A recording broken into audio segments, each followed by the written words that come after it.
Okay, so we talked about PCR previously, and we're going to continue with PCR and move beyond it. So PCR can be used for checking for an existence of a DNA sequence. So if I have isolated DNA from cells, from tissue, from whatever, and I want to check for a sequence to see whether the sequence exists within that isolated DNA, I can use PCR. Now, why is that? It is because we have these primers that we talked about in the previous video.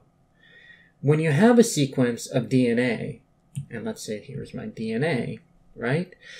And 5' to 3', we don't have to worry about the complementary strand right now.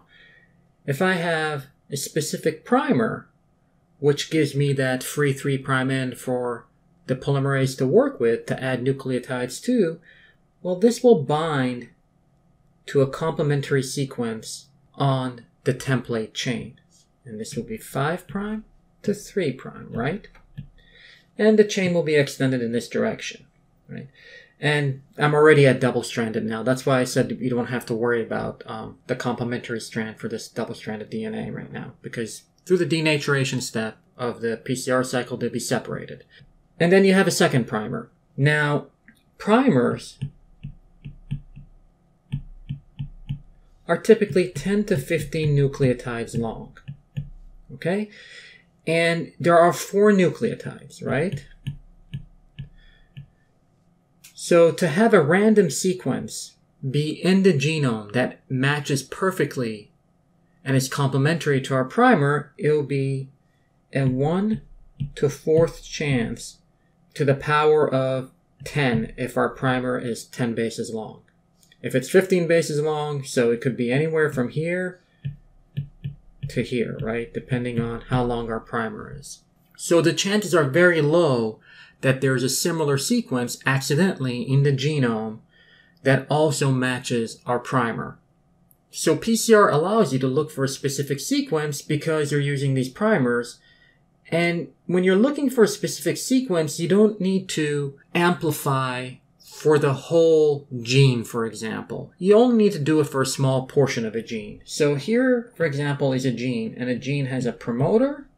Here's our promoter, and here's the coding region.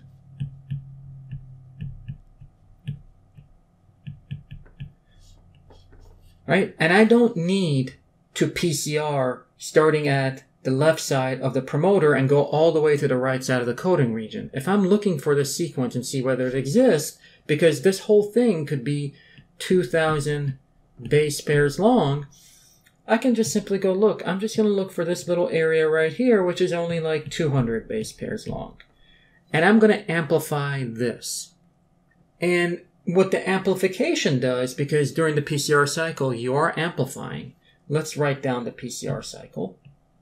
So the PCR cycle, you have denaturation, followed by annealing, which is the annealing of primers. And then you have extension by the polymerase. And you go back to denaturation. And this is one PCR cycle. During each PCR cycle, you're doubling the amount of that specific part that you're amplifying. So being, for example, this part right here. And so if I begin with X amount of template from my DNA sample that I isolated, after the first cycle, I will have 2X. After the second cycle, I will have 4X. Third cycle, 8X. Then 16X. And then 32X. If N equals the cycle number,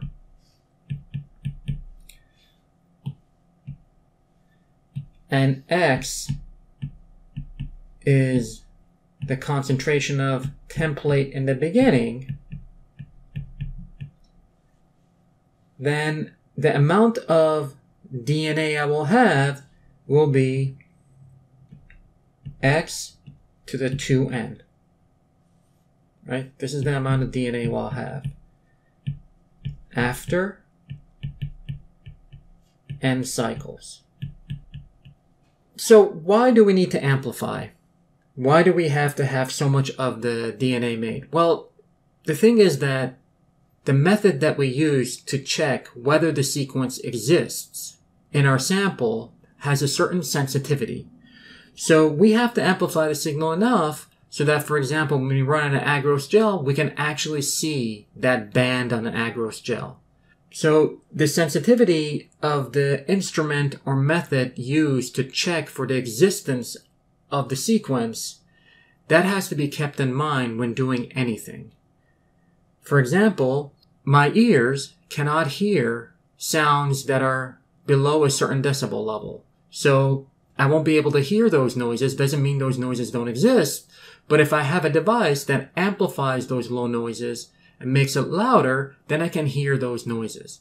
So the sensitivity of the method or instrument being used has to be considered. And what you do with each PCR cycle, you're doubling the amount of that sequence. So you're amplifying that signal so your method, for example, an agarose gel, can detect it.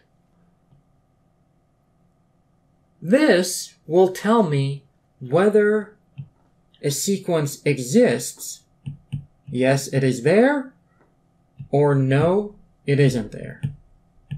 Because if my primers have nothing to bind to, then after you do 30 cycles of PCR, nothing gets amplified, right?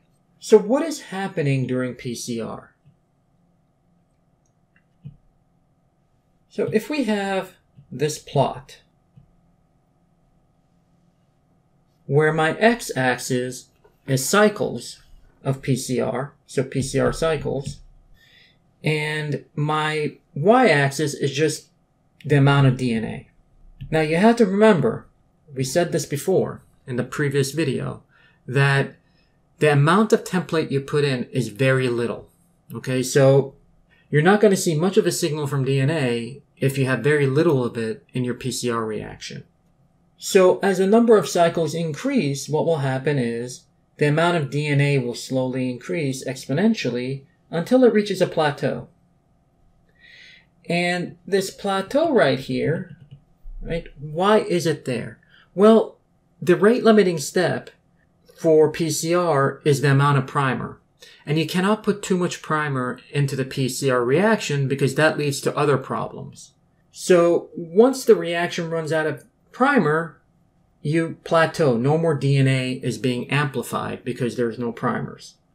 Now, if I have two samples, so let's say sample 1, I have 1x amount of initial template. Okay, initial template. But in a second sample, I have twice as much. What will happen is that since I start out with twice as much, the amount of DNA will increase faster. Okay? So this is 2x amount of starting template. Now if I have very little, meaning less than 1x, half an x, what will happen is it'll take more cycles to start to ramp it up and get to reach plateau. So this is 0.5x amount of starting template. Now typically what happens is that you go for about 30 cycles or so and you stop the reaction there. So if you're going for 30 cycles and we go up here, well, there is no difference between the three samples. The sample that had twice as much, the sample that had 1x amount, and the sample that has 0.5x amount, they all end up in the same place, so there's no way to see quantitatively what is happening. Even if I catch it here, I cannot tell the difference. Even though this one I'm catching it right there, the other two I'm catching them there, and I cannot tell really what the relative difference is between the three samples. So that's why regular PCR is not quantitative. Now, there is a method called quantitative PCR.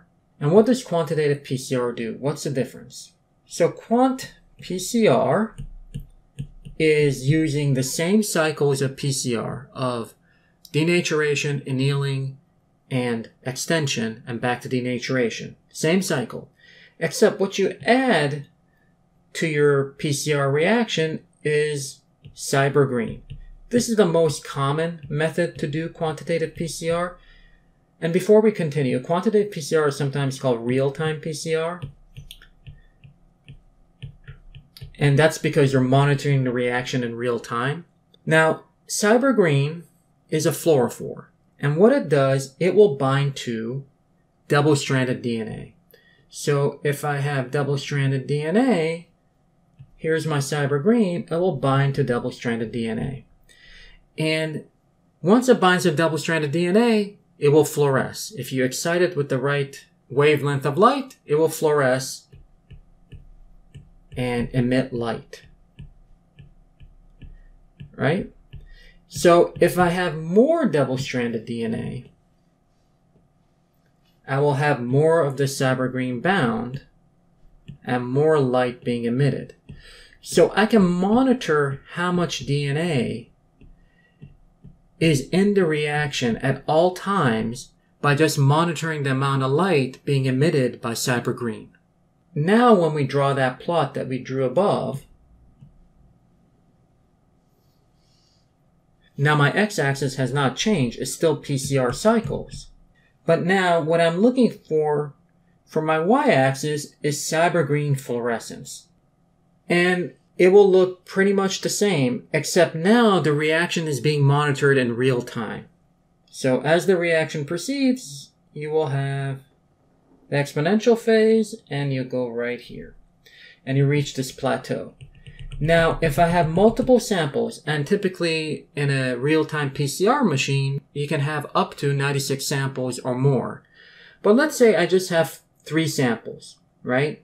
And I'm going to put the same amount of primers in all of them, but the amount of starting template is different. Let's say my green is at 10 nanograms of starting template. And now I have a second sample that has 1 nanogram of starting template. So if I have 1 nanogram, it'll take a little bit longer to ramp up, but it'll ramp up eventually, and I have 1 nanogram. It takes more cycles to get it to the plateau than the sample with 10 nanograms. Now I have another sample that is at, let's say, 20 nanograms. And this one will reach plateau much more quickly, just because it's starting out with more, right? So this one is 20 nanograms. Now, what the real-time PCR machine will do that the regular PCR machine doesn't do, it will look and to find where the exponential phase is in all 3 of the curves. So, for example, we can see that the exponential phase is here basically for this one, here for this one, right, about right here, and here about right here, okay? And then it will automatically pick a certain point, like for example, right down the middle here, and it will work its way down. So for the red, it will be here. For the green, it will be here. And for the purple, the one with the most, it'll be down here. And then you can look at how many PCR cycles it took to get to the middle of this exponential phase. So for example, if we're going to say that down here is 30 cycles, this could be about 20 cycles here, about, let's say, 15 cycles here, and 5 here, okay? So these cycle numbers are called CT, cycle threshold, okay? So CT value, all right? So the CT value for the red, which was 1 nanogram, is 20. The CT value for green is 15. The CT value for purple, which had the most, is the lowest. So the lower the CT value, the more starting template you had, the more of that sequence you had in your initial sample, okay? And this is quantitative. And you can compare these results to each other. It's not telling you exactly how many copies of that sequence you have. There is a way to actually find out exactly how many copies you have. It's rather arduous, but it is something that you can do. But this is just as quantitative when you're comparing CT values, meaning that if I have a negative control where the sequence does not exist, I expect that to have a very high CT value or none. If I have a positive control that has a high CT value where that sequence is available in a high amount, then I can have my samples be somewhere in between, and I can compare my samples either to the positive control or to the negative control. Okay? So this gives me a quantitative result instead of a yes or no answer. PCR is nice. Looking for DNA sequence is nice, but it's not as interesting. And by that I mean that we know that all cells have the same genome. So if I'm looking for a DNA sequence, like a sequence in the chromosomes, I know that I have 2 copies at most of that gene. Now, of more interest is what's happening during gene expression. So what is gene expression? We have our gene, which is DNA. And then it goes to messenger RNA. Then you go to protein. This is if the gene is actually coding for protein and not some sort of functional RNA. Now, it'll be very interesting to find out how much messenger RNA there is in the cell for a certain gene. But the problem is that PCR only works with DNA. You can only amplify DNA sequences. So what you have to do is have a method by which you take RNA and you make complementary DNA to that RNA molecule. Because remember, RNA is single-stranded. And there is a way. There's an enzyme called reverse transcriptase, or RT. Okay? Let me just rewrite this so it doesn't look so bad. And what RT will do is it will take an RNA molecule and make a complementary DNA to that RNA molecule. RT is a polymerase. It's an RNA-dependent DNA polymerase, or RDDP. It is dependent on an RNA template, and it makes a DNA molecule that is complementary to that RNA template. What people will do is they will isolate all the RNA, so you isolate all cellular RNA, and then you go ahead and use RT to turn all messenger RNA in the cellular RNA to complementary DNA. So what you then have is a complementary DNA for every single RNA molecule that was in the cell at that time. And then you do PCR. Now, there are 2 ways. You could do regular PCR, or you could do quantitative PCR. Regular PCR will simply tell you if that specific RNA you're looking for, because you're going to have specific primers just for that RNA molecule, whether that specific RNA molecule exists or does not exist.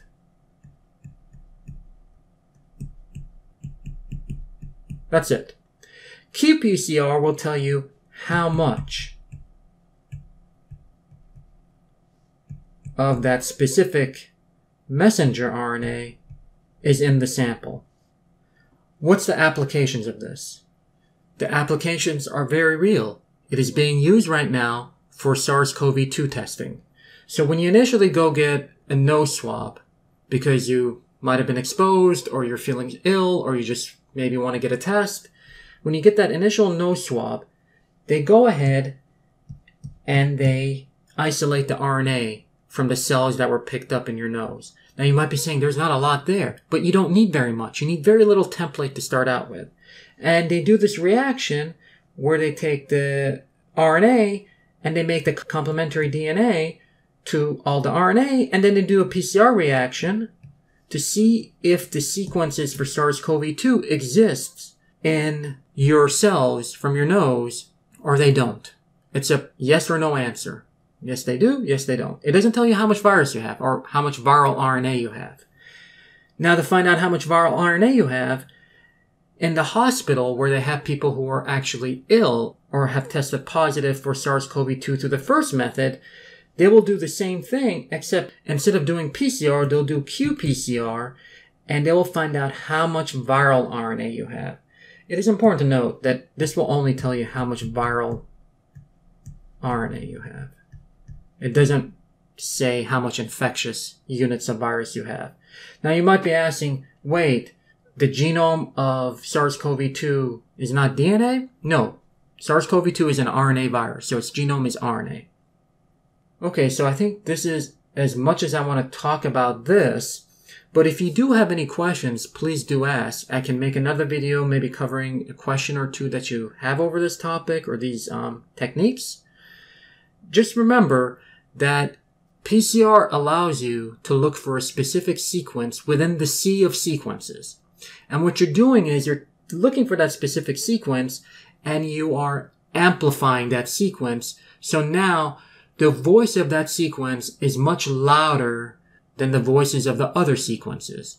So the other sequences become background. And what regular PCR tells you is whether that sequence exists or not within the sea of sequences. Whereas qPCR tells you how much of that DNA sequence exists. Now, what reverse transcriptase is doing is literally taking the RNA molecules that are in the cell and doing a one-to-one transfer over by making them into complementary DNA molecules. So you're not amplifying anything there, you're simply changing the molecule from one form to another. The sequence is still preserved, so when you do PCR and you're using your two specific primers, you're going to go ahead and amplify that signal within the sea of signals of the other cDNAs for other messenger RNAs. Okay, and I will end it here. Thank you guys.